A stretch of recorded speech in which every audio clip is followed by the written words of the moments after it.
Então, assim, essa Copa foi um grande desafio. Um grande desafio, porque era uma coisa que eu achei que eu não ia conseguir dar conta e eu dei. Então, assim, quando começou a Copa, quando terminou a Copa, e o Brasil ganhou também, né? Eu me senti, assim, vitoriosa. Falei assim, nossa, eu consegui.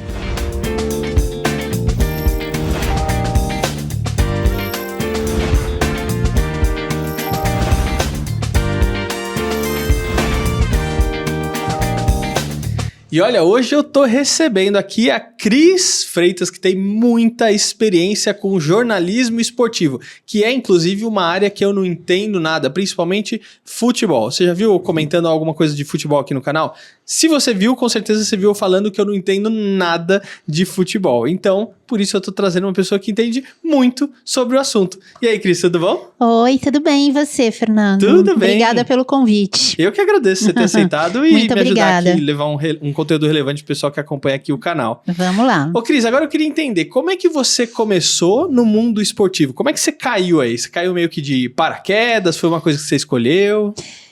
Um pouco. Eu jamais, quando eu estava estudando, né, na faculdade e quando eu me formei, eu não tinha nenhum tipo de interesse em trabalhar com esporte. Nenhum tipo de interesse. Eu gostava muito de música, de cinema, de entretenimento. E aí eu comecei a trabalhar quando lançou a TV por assinatura, que era a TVA. Uhum. E aí eu trabalhava com programação de filmes, que eu sempre gostei bastante de cinema.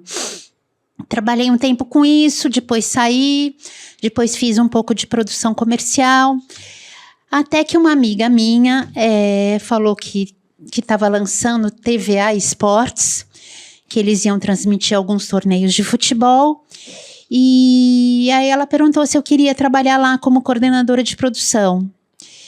E na época eu estava freelancer, assim, fazia um trabalhinho aqui, outro ali, e eu estava querendo muito morar sozinha. E ter um trabalho fixo, né, para mim era importante para quem, né, tá começando, quer morar sozinha, não dá, né? Então, e era registrado, tudo direitinho, CLT, aí eu topei, né? E comecei a trabalhar com esporte, na TVA Esportes, né? E assim, vou te dizer que nos primeiros anos eu me arrependi. Por que você se arrependeu? Porque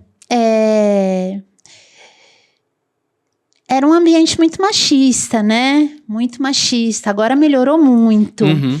Mas, assim, 80% da equipe era homem. Isso em que ano, mais ou menos? Isso foi em 94, quando eu entrei lá. Outra época. Né? Uma outra época. E assim, o jornalista esportivo, ele é muito desencanado, ele é muito despojado, fala muito palavrão, eles bebiam muito. E eu achava estranho, né, essa coisa assim, porque eu não falava muito palavrão, não que eu fosse uma pessoa certinha, né, mas me assustava, me espantava a quantidade de palavrões que aqueles jornalistas falavam, me irritava até. Mas tudo bem, fui indo, meio assim, insatisfeita, porque, eu quero trabalhar com outra área, não quero exatamente futebol, né, mas aquele emprego para mim, aquele trabalho era a minha independência, porque eu conseguia morar sozinha, eu conseguia me bancar. E fui indo, fui seguindo e fui gostando mais, fui me entrosando mais. O meu chefe na época era muito bravo, de gritar, de bater na mesa, de quebrar tudo. Mas eu me dava bem com ele. E assim, comecei a me entrosar melhor com a equipe, porque apesar de todos loucos, todos eram muito engraçados, todos os caras eram super engraçados, então eu me divertia. E eu comecei a ver, né, hoje, de novo, hoje mudou muito, né, principalmente o comportamento das mulheres juntas, porque mulheres naquela época tinham muita rivalidade. Então, eu gostava de trabalhar mais com homem, porque o homem não tinha aquela rivalidade, aquela picuinha, o homem resolvia ali, eles brigavam e resolviam tudo, e eu gostava de um ambiente assim, né? E aí a TVA Esportes virou ESPN, né, que é da Disney hoje. E fui seguindo, fiz minha primeira Olimpíada, trabalhei pra caramba. E assim, uma coisa que mudou muito na minha vida, que eu não estava habituada, era trabalhar final de semana. Uhum. Esporte é no final de semana. Futebol é no final de semana. Então, eu tinha que trabalhar os finais de semana. Ou eu trabalhava um final de semana sim, um final de semana não. Ou eu trabalhava todos os domingos. E isso mudou, porque antes de trabalhar com esporte, eu viajava final de semana, eu gostava de ir pra praia com as minhas amigas. Isso meio que acabou. Uhum. Aí eu conheci o meu marido no esporte. Ele trabalhava na TV Cultura. Ele começou a fazer um trabalho para a ESPN, nos conhecemos, nos casamos. E fui seguindo a minha carreira, né? Às vezes meio cansada de tanto futebol. Uhum. Porque o Brasil é o país do futebol, né? Uhum. Então, assim, eu trabalhava numa redação que, assim, menos de 2 metros tinha um armário com 3 monitores, assim, do meu lado. Um que ficava na Globo, outro que ficava no Sport TV, outro que ficava em outro canal de esporte, sabe? Tudo que tava rolando. Tudo que tava rolando, me cansava um pouco, né? Às vezes eu olhava e falava assim, gente, eu com esse zoom de TV, né? Será que é isso? Mas enfim, eu fui me adaptando e fui gostando, né? Fazer Copa do Mundo, muito legal. Ô, Cris, você falou que você... Bom, você não era uma área que você desejou, almejou e tudo mais. Exatamente, aconteceu na minha vida. E pelo que eu entendi, assim, você não é uma pessoa que acompanhava futebol, não, nem nada do tipo. não. Aí você falou que você foi aprendendo a gostar e tal. Mas a pergunta é o seguinte, você acompanha futebol hoje? Então, você acredita que eu já tô fora da televisão faz 4 anos, 5 anos. Eu acompanho mais hoje do que quando eu trabalhava. Que doideira isso. Mas assim, eu na função que eu tinha, eu era coordenadora, eu fazia muito uma coisa de logística, né? Que pessoa que vai fazer tal coisa. Eu não participava muito do conteúdo, do conteúdo dos programas. Eu fazia a produção e principalmente logística de pessoas, onde vai, o que vai fazer, em que ilha vai editar, com que cinegrafista vai sair, uma coisa assim. Então, eu não precisava necessariamente saber tudo o que estava acontecendo, saber quem eram todos os técnicos, eu não precisava. Mas acabava sabendo, porque eu sabendo, dia a dia, sim. Sabendo quem estava em primeiro lugar no campeonato, né? Talvez não nos mínimos detalhes, igual às vezes o repórter que tá ali, sim, né? Exatamente. Mas alguma coisa eu tinha que saber. E quando chegava a Olimpíada também, né? A gente mergulhava nos esportes olímpicos para ficar por dentro de tudo. E aí, assim, eu trabalhava com muita gente, né? Com muita gente. E eu comecei a ser classificada, assim, né? Pela chefia, por todos que trabalhavam comigo, como uma pessoa que sabia lidar com pessoas, né? Que sabia conversar, que sabia ouvir, que não era estourada, que sabia coordenar bem e sabia fazer uma gestão boa de pessoas, né? E aí eu, né, vi que eu tinha mesmo essa aptidão. Aí eu comecei a trabalhar bastante com o elenco do canal, né?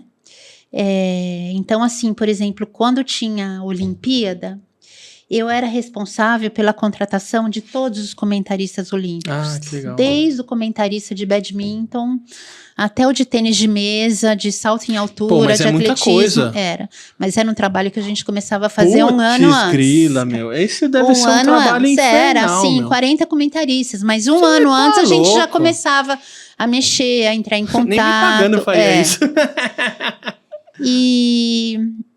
E aí eu fui ficando expert nessa coisa de contratação e não sei o quê. E comecei a entrar mais nesse mundo de gestão de elenco. Aí resolvi fazer uma MBA em gestão de pessoas, que foi legal também. E E aí os meus chefes foram me colocando assim, foi um processo lento para cuidar do elenco, né? Então, você contrata fulano, aí vem um cara que quer ser narrador, conversa com ele, vê quais são as ambições dele, o que ele quer, marca um teste, não sei o quê. E eu comecei a fazer isso, de leve. Aí eu comecei a ser a pessoa que cuidava do elenco.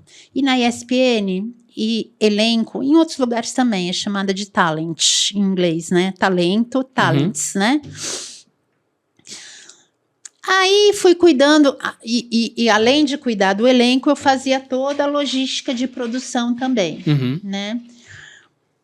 E aí começaram a me colocar para cuidar dos contratos também, de elenco. Então, eu tive Porque eles acharam que você fazia pouca coisa, obviamente, Sim, né? Aí isso assim, a Cris tem pouca coisa.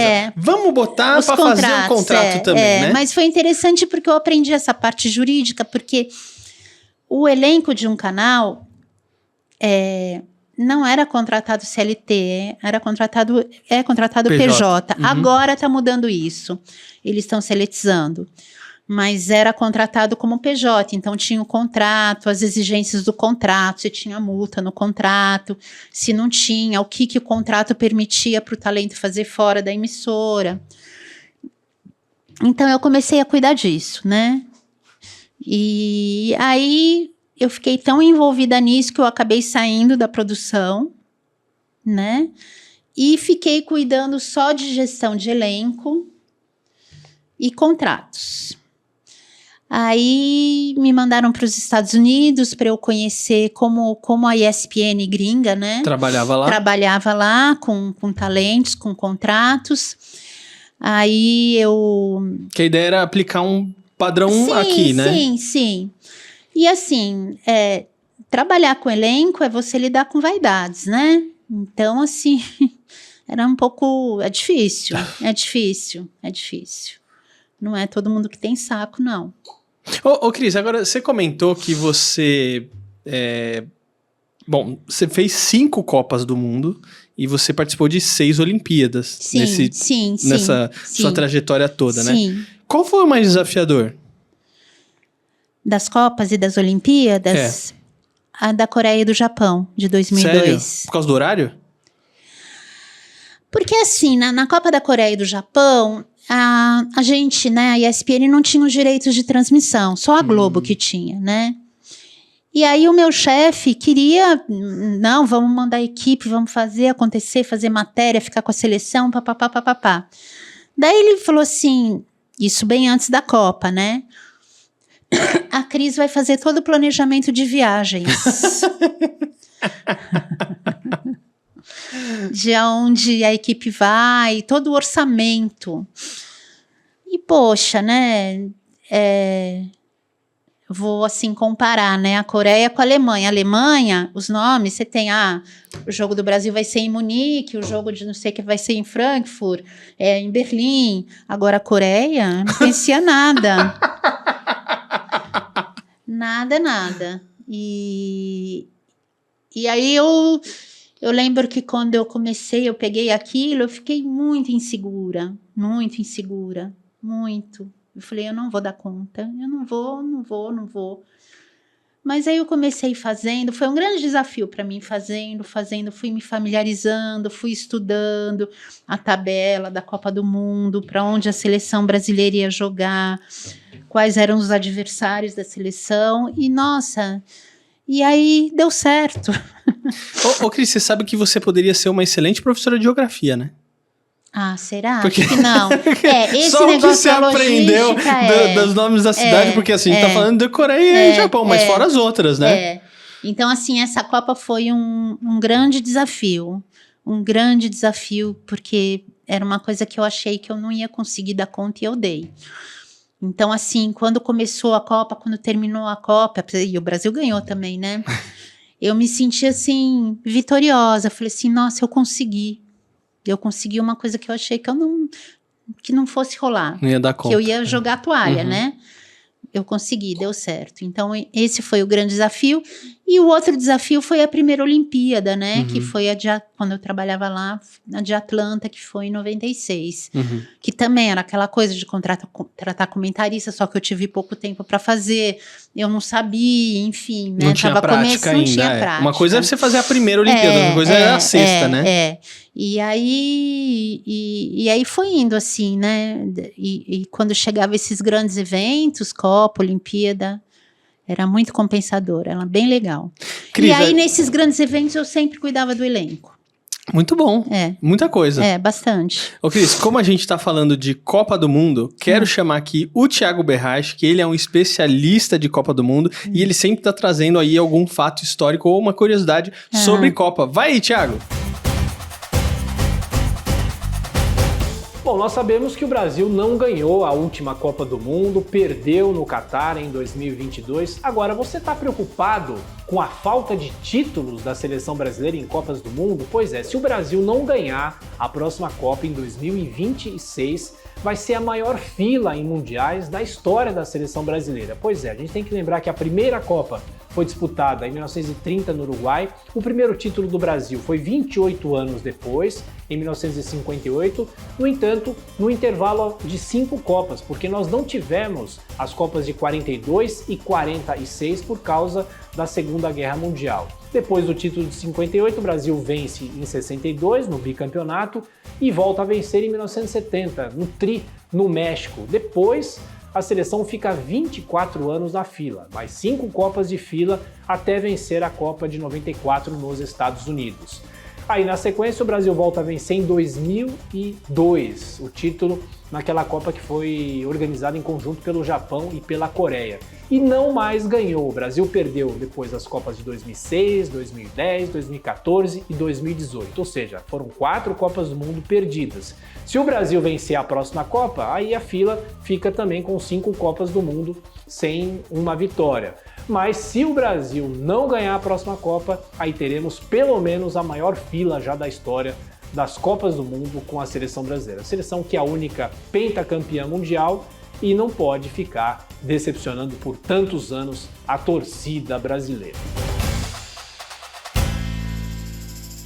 Muito bom, Thiago, obrigado. E você também pode acompanhar o conteúdo do Thiago, né, falando sobre as Copas do Mundo, nos livros dele. Ele tem a biografia das Copas, onde ele fala sobre todas as Copas do Mundo, e ele tem a trilogia aí, as 3 primeiras vezes que o Brasil foi campeão da Copa do Mundo, e ele está escrevendo o 4º livro agora, falando do Tetra, né, quando o Brasil conquista aí a taça do Tetra. Então, digita aí no Google Thiago Berrache, Copa do Mundo, vai aparecer os livros para você conseguir continuar acompanhando aí o material. Cris, agora com essa questão do talent, né, cuidando do elenco e tudo mais, eu entendo que a partir disso surgiu a mais. Daí assim, o que aconteceu? Eu fiquei na ESPN até 2017. 2017 teve um grande corte, e aí eu fui dispensada, né, fui mandada embora. E aí assim, depois de uns 3 meses, teve um encontro de pessoas da ESPN, encontro de amigos, né, lá da TV. E aí, um dos meus colegas, que era talent, né, falou assim: Cris, por que você não abre um negócio para agenciar a gente? Pra gente fazer trabalho fora daqui. É tão bom fazer umas coisinhas fora, não sei o quê. Aí eu falei, pois é. Aí eu fui amadurecendo isso na minha cabeça, fui amadurecendo e falei, vou fazer. Aí eu montei a Mais, né? Aí, como eu me dava super bem com todo o elenco da ESPN, né? Todo mundo topou que eu agenciasse. E peguei alguns de outras emissoras também. Montei o site e comecei. Muita gente da ESPN me ajudou, muita gente, assim, sou super grata. Com mailing, com agências para eu entrar em contato. Os próprios talentos da ESPN também me deram muitas dicas, porque era um trabalho que eu desconhecia, né? Eu fiquei 23 anos na ESPN, trabalhando no mundo corporativo. Sim. Aí, de repente, sair, montar um negócio e trabalhar por conta própria é meio, né? É outra dinâmica. Outra dinâmica. E aí eu tenho uma prima também, né? Que ela também faz agenciamento, só que ela faz mais voltado para atleta. Que legal. E daí ela também me ajudou, falou assim, me deu meio o caminho das pedras. Você faz assim, assim, o cachê você tem que fazer uma tabela, papapá. Bom, várias pessoas me ajudaram e eu comecei. E aí fui indo, fui começando a fazer trabalhos, muita palestra eu fazia, né? Mestre de cerimônia. E aí veio a pandemia. Aí não podia mais fazer evento, né? Aí ferrou todo mundo. Ferrou tudo. Aí as pessoas ficavam me procurando para fazer live, né? Uhum. Todo mundo me procurava, assim, muitos jornalistas, muitos influenciadores. Quero fazer live com o Trajano, quero fazer live com fulano. Aí eu armava tudo, ninguém ganhava nada. Mas... Tava aparecendo, né? Tava aparecendo e era o que tinha, assim, né? Era bom você fazer alguma coisa, né? Foi diminuindo a pandemia, foi voltando o trabalho. E aí é isso que eu sigo. Eu sigo com a Mais, eu faço muito freela também. Freela de produção e pesquisa para agência. Sempre relacionado a esporte, sempre. Que legal. Né?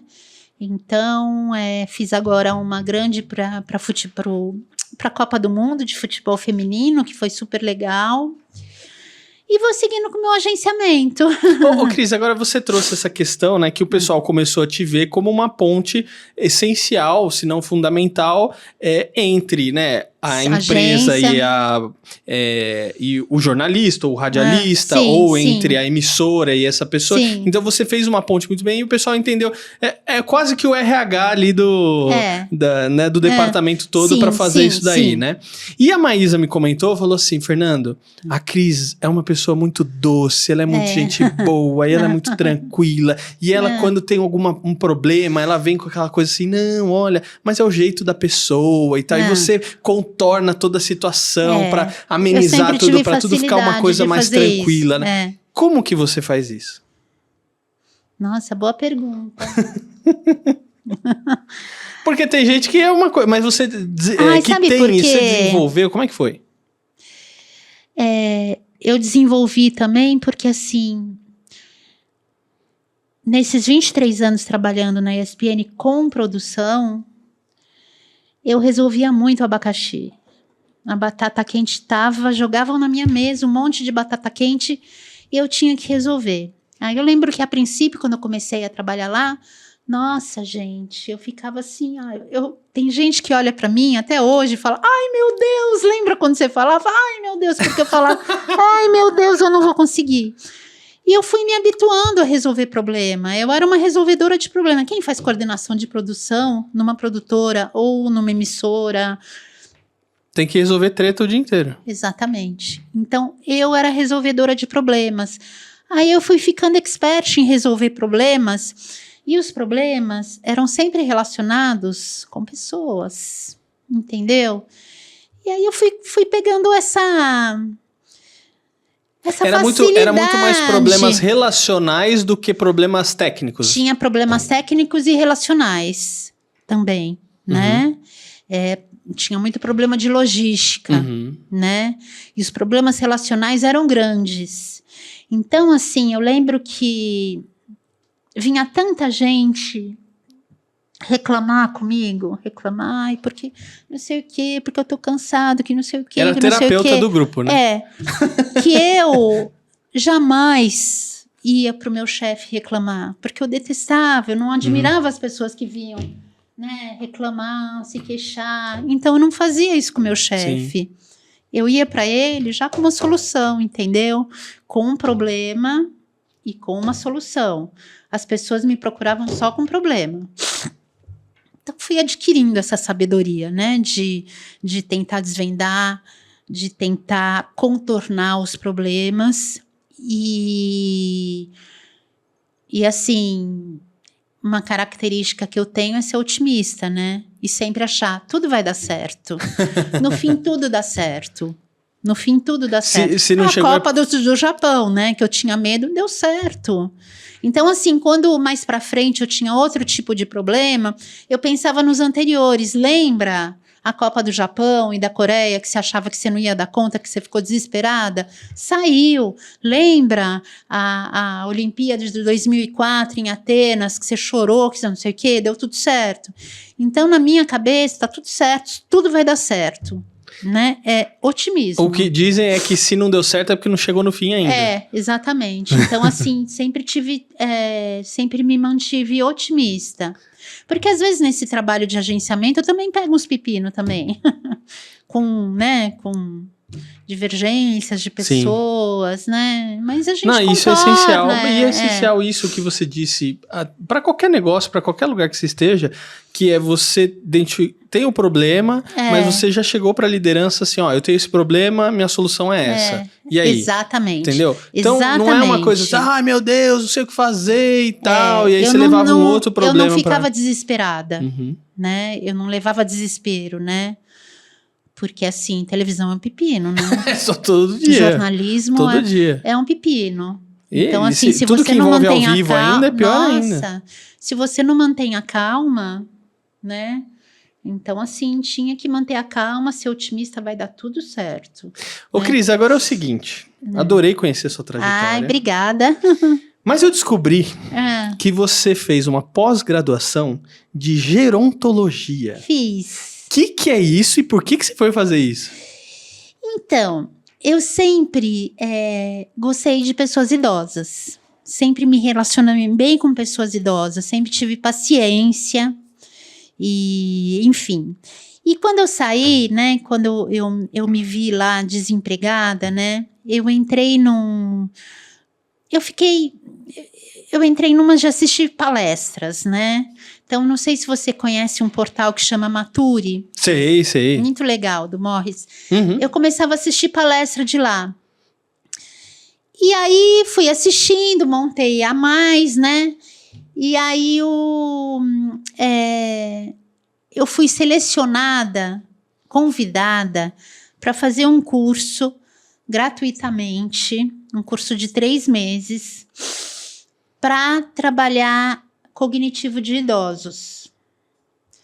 Eu falei, vou fazer todo dia à noite, eu trabalho de dia, vou fazer o curso à noite, que legal, que bacana. E adorei o curso, achei super interessante, muito legal. E aí veio a pandemia. Aí eu resolvi fazer, eu já tinha a formação nesse curso, esse curso era para formar pessoas para atender idosos, mas só na parte cognitiva. Então, para fazer atividades de musicoterapia, de jogos, papapá. Aí, eu ia começar a atender em março de 2020, veio a pandemia, dançou tudo, e aí eu resolvi fazer uma pós em gerontologia. O que é isso? Gerontologia é o estudo do envelhecimento. Olha só, nem sabia que existia isso. É o estudo do envelhecimento. Muito interessante, né? Mas assim, eu fiz online, eu me sentia muito um peixe fora d'água, porque a gerontologia, assim, é que nem fisioterapia, nutrição, entendeu?